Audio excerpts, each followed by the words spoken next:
Kaixo egunon, Gaixo Soplana naiz, eta gaur plazerra dugu Ibai Pastor gurekin egotea.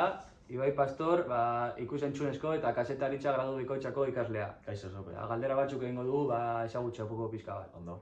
Lehenengo eskatuko dizut, zure burua eskribatzeko 3 hitzetan. 3 hitzetan esango nuke naturala, barregarria eta kirolzalea. Kirolzalea, bale, ondo. Zergatik aukeratu zenuen kazetaritza eta ikus-entzunezko komunikazioa ikastea? Azkenean gustatzen zaidalako idaztea eta irakurtzea, eta filmak ikustea ere gustatzen zait, beraz uste nuen filmak ere sortzea nire gustokoa izango zela eta horrela izaten ari da. Filmazalea zara zuk. Bai. Zer gustatu zaizu gehien ikasketa horietan? Barkatu? Ikasketa hauetan zer da gehien gustatzen zaizuna? Esango nuke egin ditudan lagunak eta irakasgai batzuk oso interesgarriak direla. Ongi. Eta zure denbora beste kasura, zure denbora librean zer egitea gustatzen zaizu? Gehien bat idaztea eta futbol talde batean nago, beraz futbol taldearekin egotea. Zure ustez, zer da plan bat arratsalde batean? Plan perfektua, zuretzat? Nire ustez esango nuke gimnasiora joatea eta gero lagunekin egotea eta haiekin afaltzea.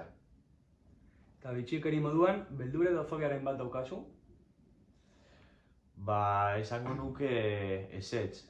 Horrela azkar pentsatuta ez dut beldurrik. Ez. Eta ohitura arraroren bat duzu edo, zure ohituraren bat?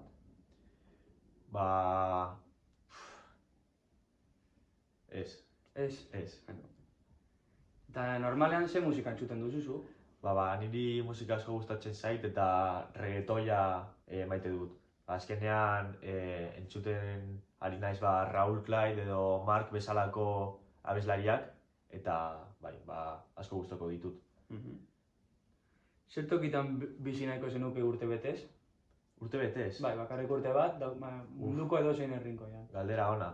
Esango nuke Parisen. Izan ere egon nintzen duela 2 urte Parisen, aste bat bakarrik, eta asko gustoko nuen, eta uste dut han bizitzen den bizitza oso interesgarria dela, oso polita, eta hor bizitza gustatuko litzaidake.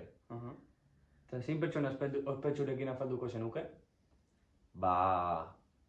Galdera zaila ere bai, Esango nuke agian Messirekin. Messi? Messi bai, nire beti danik idola izan da, eta berarekin afari bat, izango zen bikaina. Eskerrik asko Ibai, esan da guztia, eskerrik asko entzuteagatik.